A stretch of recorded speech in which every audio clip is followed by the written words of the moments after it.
Pensa só, ter em mãos as chaves de uma prisão, mas os prisioneiros já morreram.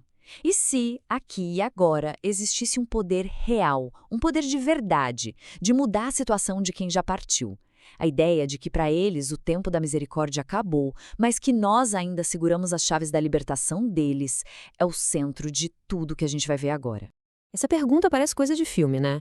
Mas ela está no coração de uma das doutrinas mais bonitas e interligadas de todo o cristianismo.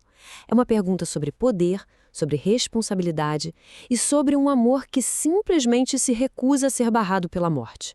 Vamos mergulhar fundo nisso e descobrir como essa engenharia espiritual extraordinária funciona na prática. Ok, para a gente entender o poder que nós, os vivos, temos, a gente precisa primeiro entender uma coisa: a total impotência de quem está lá no purgatório. E aqui está o grande paradoxo, o problema central que dá origem a tudo isso, a tal da paralisia dos salvos. Então, vamos lá. O que é esse tal de fim do tempo de mérito? Pensa na vida aqui na Terra como o tempo de jogo. É aqui que a gente marca ponto, que a gente faz por merecer.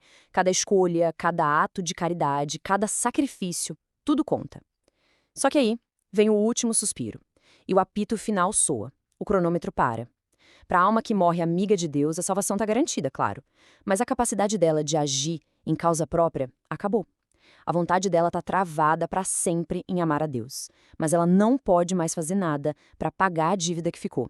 E é por isso que essa citação é tão forte, né? Quando a gente ouve a expressão pobres almas, não é só um jeito de falar com pena, não. É quase uma descrição técnica. Elas viram mendigas espirituais, dependendo de uma ajuda que elas mesmas não conseguem mais gerar.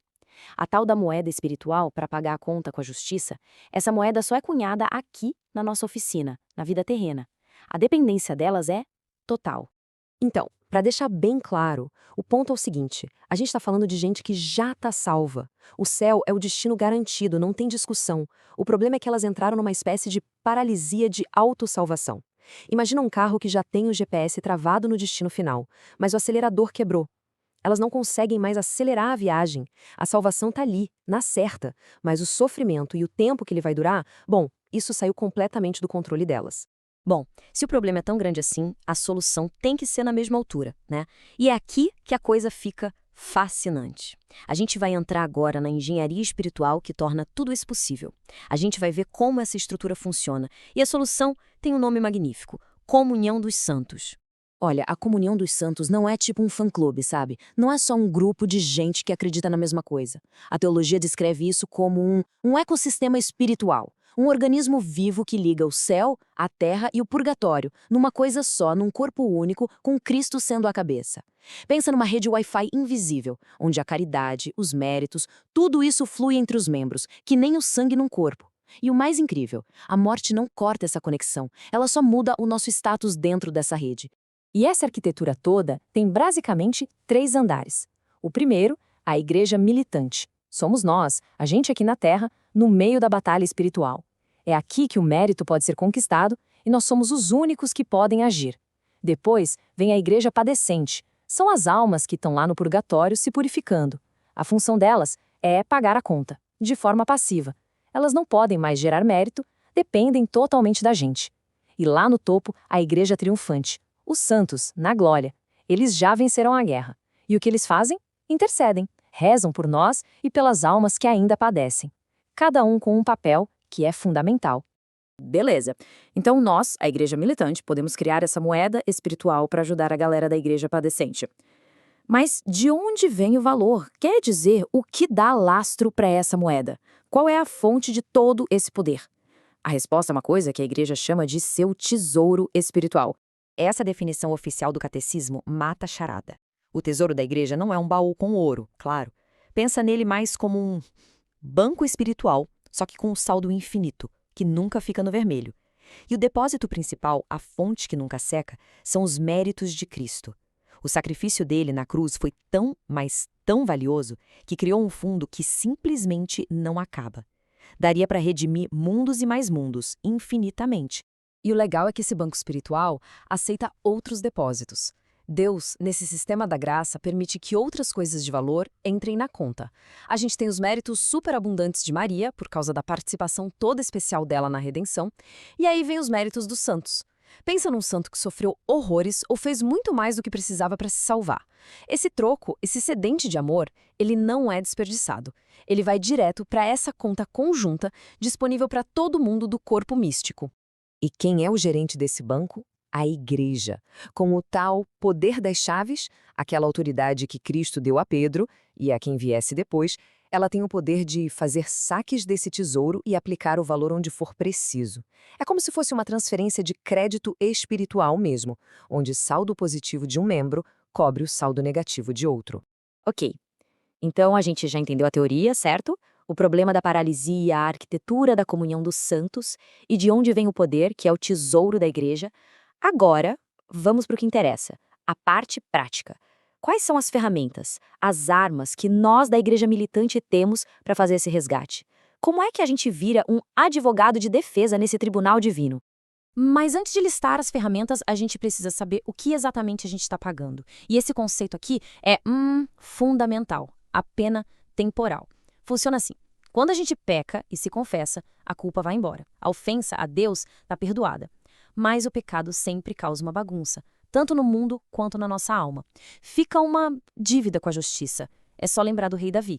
Deus perdoou o pecado dele, mas mesmo assim ele teve que pagar um preço bem alto. Essa dívida que fica, isso é a pena temporal. É por isso que é purificado no purgatório. E aqui estão as principais ferramentas de resgate numa espécie de ranking de poder. No topo, sem comparação, está a Santa Missa. Por ser o próprio ato de Cristo, o valor dela é infinito. Logo depois, vem as indulgências, que são tipo um decreto da igreja que pode zerar a dívida de uma vez só. Abaixo, a oração do Santo Rosário, que chama a intercessão poderosíssima de Maria para trazer consolo e acelerar o processo. E, por fim, os nossos sacrifícios pessoais, as esmolas e até as pequenas dores do dia a dia oferecidas a Deus. Tudo isso funciona como um pagamento direto, sabe? Pagando centavo por centavo dessa dívida. Mas vamos parar um pouquinho na arma mais poderosa. Por que é que uma única missa tem valor infinito? Simples, porque quem age na missa não somos nós, é o próprio Cristo, é a renovação do sacrifício dele na cruz. Não é uma criatura pedindo por outra, é o próprio Deus se oferecendo ao Pai. É por isso que os teólogos dizem que uma missa oferecida por uma alma, como nas tradicionais missas gregorianas, tem mais poder do que décadas de penitências pessoais. O poder de purificação dela é sem limites. Literalmente. Agora vamos botar o dedo na ferida. Falar do assunto mais polêmico e mal compreendido de todos. As indulgências. Sim, os abusos históricos, aquela ideia de comprar o perdão, tudo isso foi uma corrupção terrível, que bagunçou tudo e gerou uma crise gigantesca na igreja, que teve que ser corrigida lá no Concílio de Trento. Mas a doutrina de verdade, a teologia por trás disso é outra história. A indulgência é a remissão da tal pena temporal de pecados que já foram perdoados.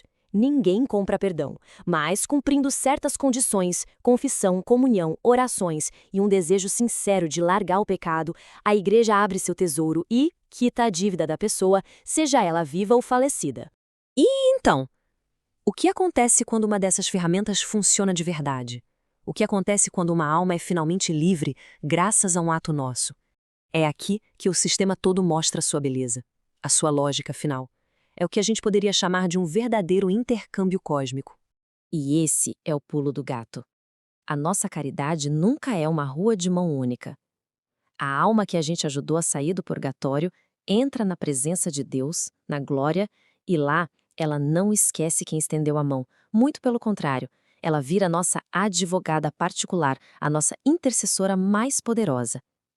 Para sempre grata, lá diante do trono de Deus.